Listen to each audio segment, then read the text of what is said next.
करारविंदेन पदारविंदम मुखारविंदे विनवेशयन्तम बटस्य पत्रस्य पुटे शयानम बालम मुकुंदम शिरसा नमामि।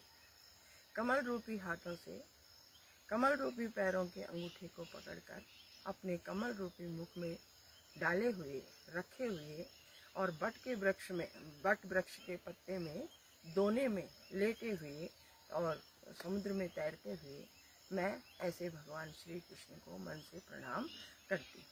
मित्रों, जन्माष्टमी आने वाली है और आप सभी लोग भगवान कृष्ण का जन्मदिन बड़े धूमधाम से मनाएंगे।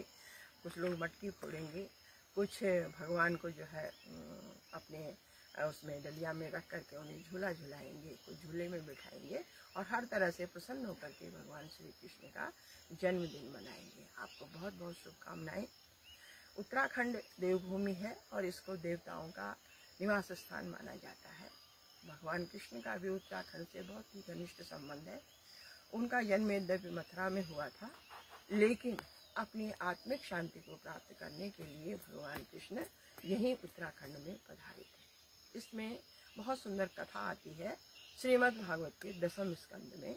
भगवान कृष्ण ने बचपन में यमुना नदी के जल को प्रदूषित करने वाले कालिया नाग को नाथ करके उसे हराया था और कालिया नाग के ये कहने पर कि हे प्रभु, अगर मैं यहाँ नहीं रहूँगा तो मैं कहाँ रहूँ, मुझे बताइए कि मैं किस स्थान में अपने परिवार सहित निवास करूँ।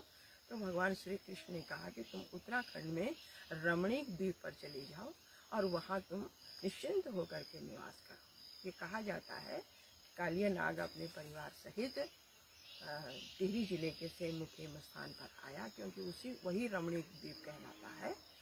और वहाँ रह करके भगवान कृष्ण ने जो उसको आश्वासन दिया था कि मैं तुम्हें वहाँ मिलने आऊँगा, मैं तुम्हें दर्शन देने आऊँगा, तो वहाँ पर निवास करते हुए वहाँ उनकी प्रतीक्षा करने लगा।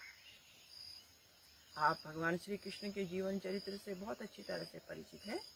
महाभारत के युद्ध के पश्चात जो विभीषिका उन्होंने देखी, भगवान कृष्ण ने देखी, उसको देख करके और यादवों के विनाश को देख करके द्वारिका के डूब जाने के बाद जो है उनका मन बड़ा दुखी हुआ और अपने दुखी मन को शांत करने के लिए वे उत्तराखंड में उसी रमणीक द्वीप में पहुंच गए जहां उनका भेजा हुआ कालिया नाग रहता था।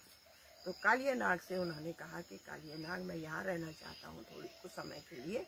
तो कालिया नाग ने कहा कि हे प्रभु, आप यहाँ का जो राजा है गंगूरमोला, उससे आप बात कीजिए और उससे रहने की अनुमति मांगिए। आप सोचेंगे कि प्रभु को क्या जरूरत है किसी से आज्ञा प्राप्त करने की, लेकिन ये प्रकृति का अनुशासन है, पृथ्वी का अनुशासन है कि हम जहाँ भी जाएंगे वहाँ पर रहने के लिए हमें वहाँ के जो अधिपति हैं उनसे हमको निश्चित तौर से आज्ञा माननी पड़ेगी। गंगूरमोला बहुत ही अहंकारी व्यक्ति था, उसने भगवान कृष्ण को जगह नहीं दी। तो ये कहा जाता है कि कृष्ण भगवान ने उसके समस्त पशुओं को पत्थर का बना दिया और उसकी भूमि को बंजर बना दिया। तब रानी ने गंगूरमोला को समझाया कि तुम उनसे बैर मत लो, वे ईश्वर हैं, साक्षात ईश्वर हैं, हमारा अहोभाग्य कि वे हमारे राज्य में यहाँ रहने के लिए आए हैं, तुम उन्हें स्थान दे दो और उनसे क्षमा मांगो। तो गंगूरमोला ने भगवान से क्षमा मांगी और उन्हें वहाँ रहने के लिए स्थान दिया। तो भगवान कृष्ण ने कहा कि तुम अब कोई वरदान मांग सकते हो, मैं तुमसे बहुत प्रसन्न हूँ। तो गंगूरमोला ने कहा कि प्रभु आप यहीं पर रहिए ताकि मैं नित्य आपका दर्शन करता रहूँ, आपकी पूजा करता रहूँ।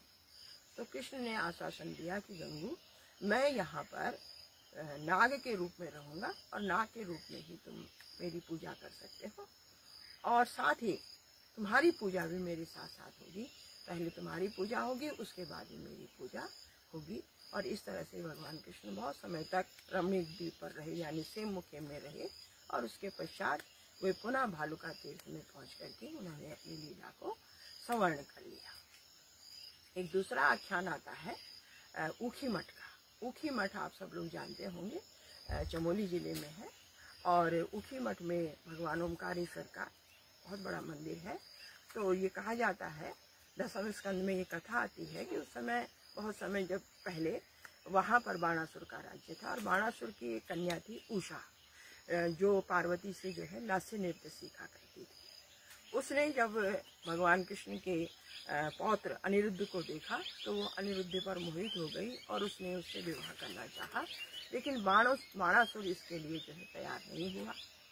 फलतः अपने पौत्र की रक्षा के लिए, विवाह कराने के लिए और भगवान श्री कृष्ण वहाँ आए और इधर बाणासुर ने युद्ध छेड़ दिया। उसने कहा बिना मैं अनिरुद्ध के साथ अपनी जो बेटी है उसका विवाह नहीं करूँगा। तो क्योंकि वो शिव का बहुत बड़ा भक्त था तो शिव को भी उसने अपनी रक्षार्थ जो है बुलाया। शिव को आना पड़ा क्योंकि भक्त की रक्षा के लिए भगवान को आना ही पड़ता है। और परिणाम यह हुआ कि दोनों ही सेनाओं में, यादवों की और बाणासुर की सेना में युद्ध हुआ। उसी समय यह एक प्रकार का ज्वर जो है उस युद्ध के दौरान शस्त्र के रूप में फैला, जिसको शीत ज्वर और विषम ज्वर कहा जाता है। इसका वर्णन 10वें स्कंद में आता है। फिर नारद जी ने आकर के दोनों में सुलह कराई और उन्होंने कहा कि आप दोनों का ये युद्ध जो है वो समाज के लिए उपयोगी नहीं है, कष्टकारक है, हितकारक है और इस युद्ध के परिणाम स्वरूप जो है समाज बहुत अधिक विच्छिन्न हो जाएगा। आप ऐसा न करें बल्कि दोनों का विवाह कर दें। और उनके कहने अनुसार जो है तुषार और अनिरुद्ध का विवाह हुआ। बाणासुर और कृष्ण जो है संधि बन गए और इस तरह से निश्चिंतापूर्वक उनका जीवन चलने लगा। तो इस प्रकार से हम देखते हैं कि भगवान श्री कृष्ण का उत्तराखंड से बहुत ही घनिष्ठ नाता है। और सबसे बड़ी बात यह है कि अपनी आत्मिक शांति के लिए वो यहाँ पहुंचे। उत्तराखंड जो है शांति प्रदान करने वाला